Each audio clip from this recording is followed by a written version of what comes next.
It's a small circle. First I'm going to increase and then I'm going to decrease. And what it does, it creates a special fold, a unique fold. So to begin that, I started out with a circle. I'm using a size I9 crochet hook. And I'm using a worsted weight yarn called I Love This Yarn, available at Hobby Lobby stores. So to begin this, starting with my mark, I'm just simply going to single crochet.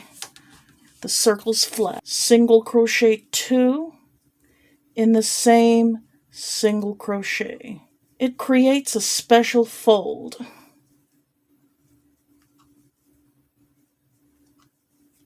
Notice how it's starting to ripple a little bit from the work. See, the original side is a straight. The work is starting to ripple a little bit. Keep working until the end of the round. The round is finished. Notice the rippled edges all around. That's going to change. Next is the decrease. Just simply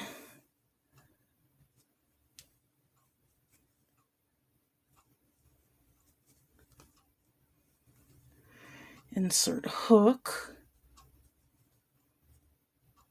The next one, 3, yarn over, pull through 3.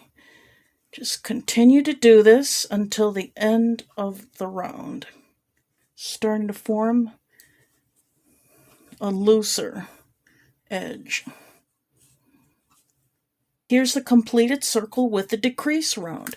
Now notice when you fold it under, the circle shape is still visible nicely. See what it does? Think of it like working on another plane. Here is a plane or a flat surface. Here's a different plane where it lies flat in a different direction.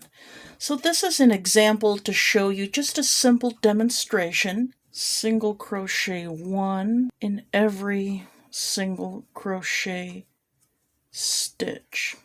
What this does is just reinforces the new plane lying on a different direction surface. See how nice it looks?